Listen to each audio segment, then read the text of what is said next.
Olá, você está aqui no estúdio com o Gil Pereira. E agora num novo formatinho aqui, nesse minicast, para a gente falar de algumas referências ou alguns assuntos legais que interessam ao nosso meio criativo.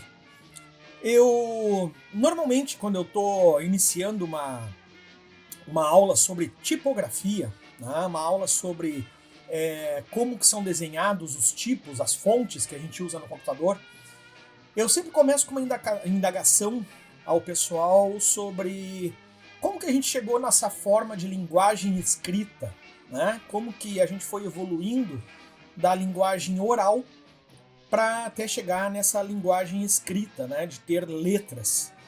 E uma das coisas que eu sempre gosto de perguntar para começar é uma pergunta simples, mas curiosa, né? Que eu pergunto, tu já parou para pensar como é que tu pensa?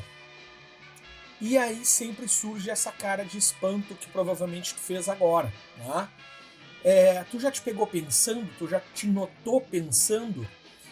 E como é que tu pensa? E aí, após alguns segundos, sempre tem alguém que responde: eu penso com as vozes da minha cabeça. Né? Então, a maior parte da galera responde essa mesma questão da mesma forma, né? Eu tô falando comigo, eu tô conversando comigo. Sim, né? A gente tem essa capacidade de pensar e quando a gente está pensando, a gente está usando o quê? Linguagem, as nossas palavras, né?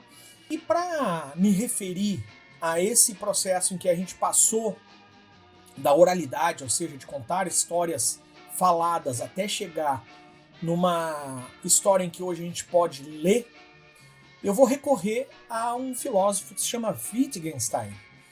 O Wittgenstein, nascido na Áustria e depois naturalizado britânico, ele tentou explicar a visão de mundo que nós temos a partir do uso da linguagem.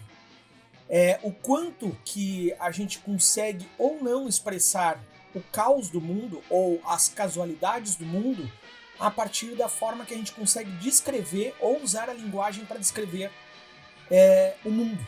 Né? O que isso quer dizer no fundo? Né?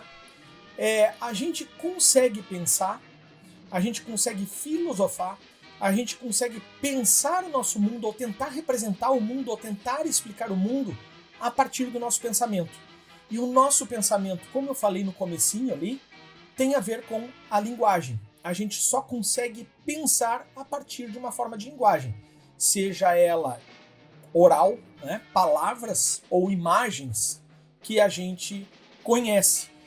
Então, o que eu quero te dizer aqui, meu amigo, um pouquinho sobre o que eu venho falando em alguns outros episódios, sobre referências, né? O quanto para a criatividade é importante tu conhecer o máximo possível de coisas. Literatura, cinema, fotografia, ilustração, teatro e afins. Mas mais do que isso, quanto mais conhecimento tu tiver e mais repertório tu tiver e muito mais linguagem tu tiver, melhor tu vai explicar o mundo, tu vai ter um entendimento maior do mundo.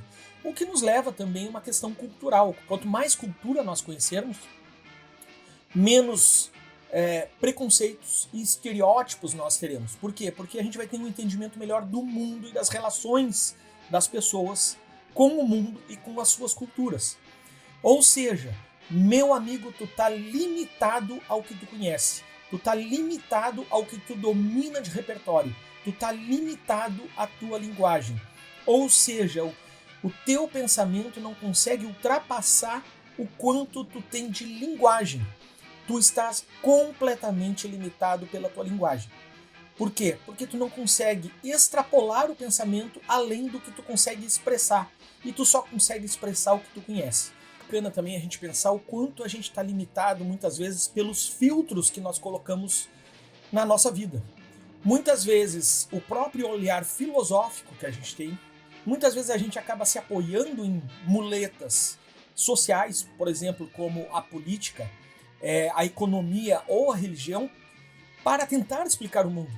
E na realidade isso são apenas filtros que, vamos dizer assim, embaçam a nossa visão sobre a real representação do mundo.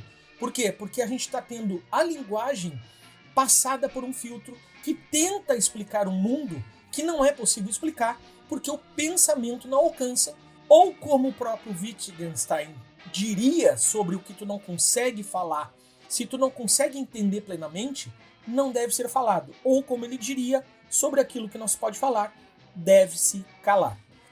Então, galera, tá aí nosso primeiro episódiozinho de um minicast dentro do YouTube, né? Seguindo aí nosso canal de indústria criativa aqui no YouTube, com Gil Pereira, no estúdio.